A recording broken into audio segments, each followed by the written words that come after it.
Good morning. We are extremely pleased that you are here. It is good to come together for the purpose of co-creating. Do you agree? Yes.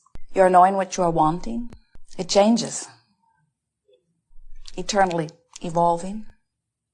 You are enjoying the evolution of your desire. You like that feeling of a fresh new awareness, a new desire coming into your consciousness, that feeling of adventure and wonder, and delight with a new idea? Yes? Not so much? If the new idea or desire breathes life into you, then we suspect that you have reconnected with your inner knowing.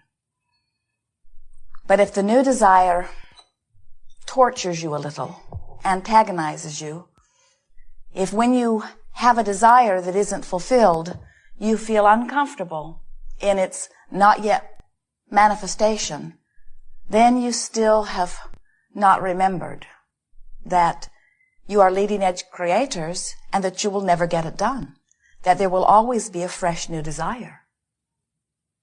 When you realize that you are leading edge creators and that the new desire that is born within you is literally what summons life to you, then you no longer feel frustration about what is not yet manifested.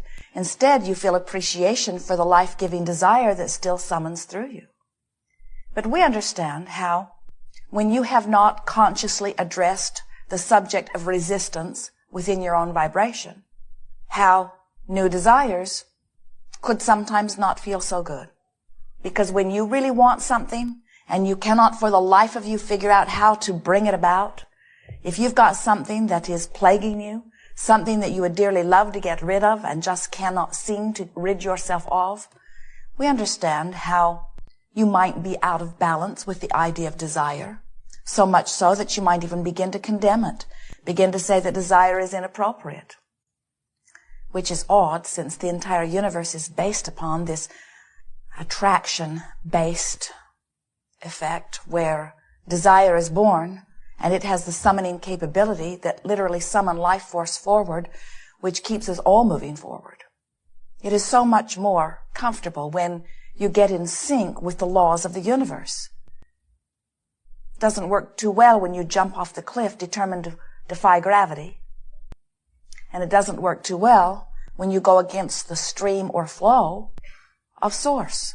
That's what resistance is. Resistance is not going with the flow of your own well-being. Most clear statement we've ever made. Resistance is not going with the flow of your own natural well-being. Well-being flows. And when you're in alignment with it, you feel wonderful. And when you are not in alignment with it, you don't feel so good. So anger is you not going with the flow of well-being. Frustration is you not going with the flow of well-being. Fear is you not going with the flow of well-being. So you say, well, how can I stand in this condition, knowing what I know and observing what I observe, and not feel these negative emotions? And we say, you have to practice. You have to decide that you're going to be in charge of how you vibrate. You're going to be in charge of how you feel. You're not going to be buffeted about like a cork on a raging sea. You're going to practice your vibration so that you can determine how you vibrate, how you flow, how you attract. Through time, as you've been interacting with one another, as you've been responding to the circumstances that surround you, you have developed some vibrational patterns, and many of them serve you. Many of your vibrational patterns are vibrational patterns of positive expectation. We look at those of you who are in this environment, and we notice how magnificently you expect. Your standard of living is superb. You expect life to go well to a certain extent. And what we're wanting to assist you in doing is expecting it to go well in all regards. We want you to get so good at thinking thoughts deliberately, at setting your own tone, that you get to decide what your dominant vibration is about the subjects that are important to you, rather than having let something when you were 3 set the tone and you just keep doing it, or something that mass consciousness is thinking about set the tone. We want you to get so good at choosing what your dominant vibration is that under all conditions, you offer it. That's a key word that we are offering you here, dominant vibration. Because you all have dominant vibrations relative to major subjects in your experience. And some of your dominant vibrations are serving you, and some of your dominant vibrations are not serving you. For example, when you think about the subject of dollars or financial abundance, do you feel adventurous and eager and unlimited? Or do you feel worried and uncertain and limited? You know. Some of you may say, well, I feel some of all of that. And we say, yes, you do, but you know which is dominant. You can tell which way that leans, you know. When you think about your major relationship, the most significant relationship, the one that you think about the most or the one you interact with the most, does that relationship feel fun and life-giving?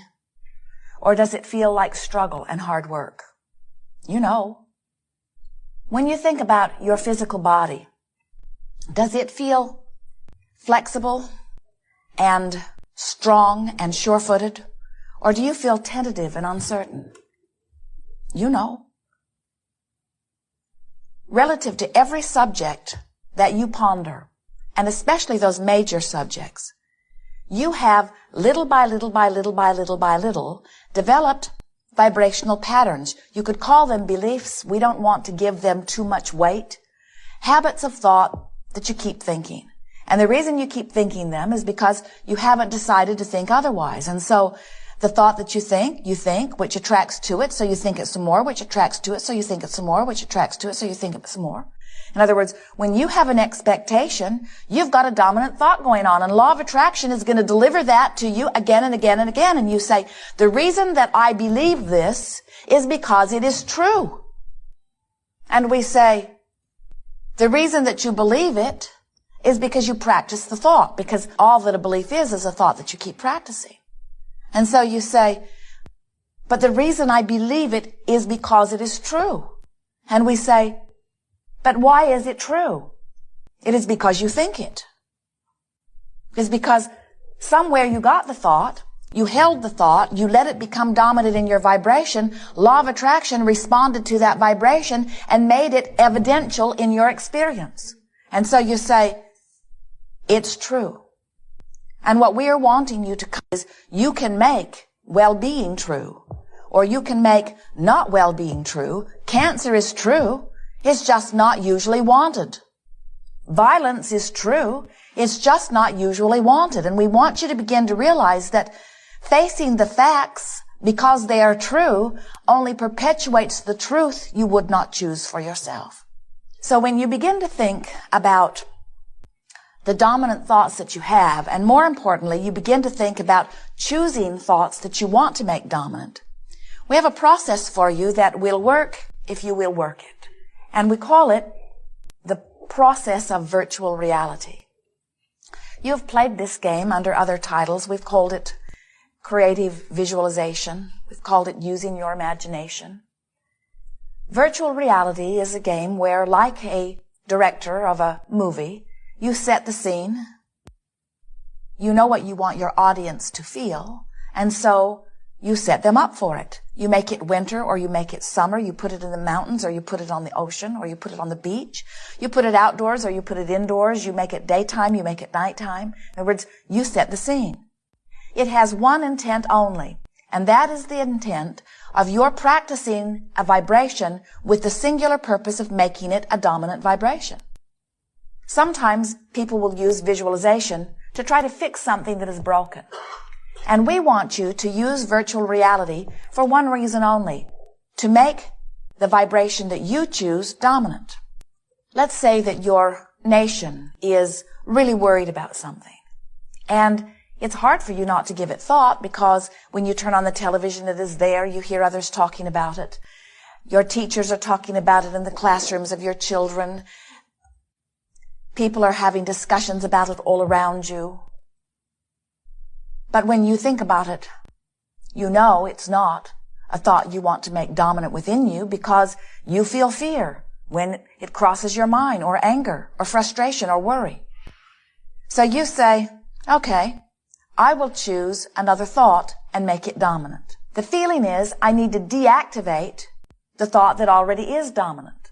But the trouble with that is when you decide that you're going to deactivate a thought, you don't deactivate it, you activate it. When you say, I'm not going to think about that, you're thinking about that you're not going to think about.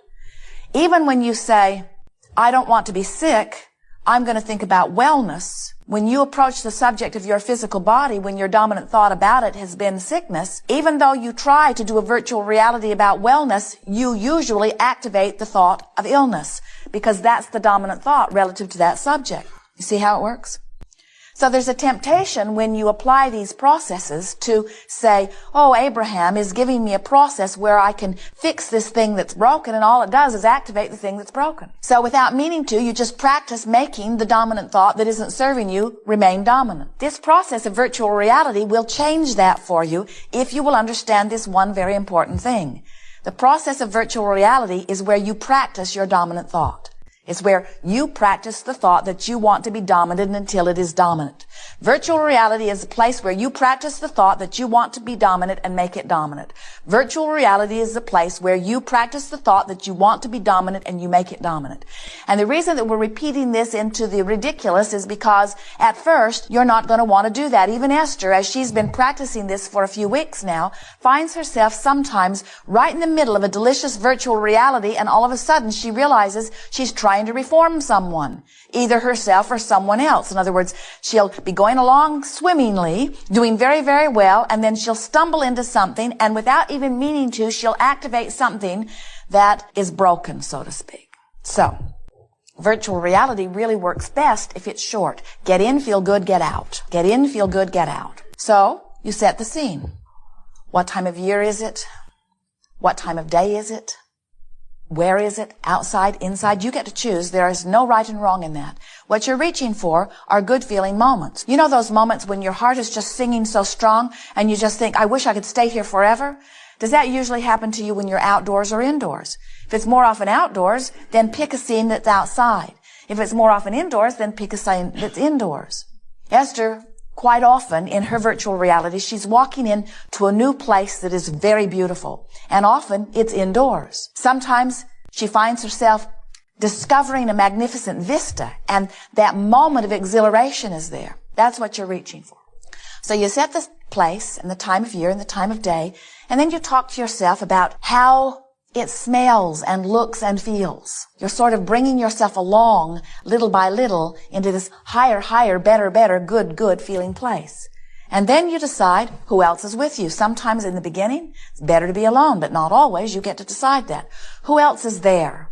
And what's their mood? And of course, you get to choose it. So don't bring someone who's in a bad mood and then work them into a good mood. Bring good mood people. And then exchange a few words and off you go. And what will happen is, as you do this for 30 seconds, you set a tone in your vibration.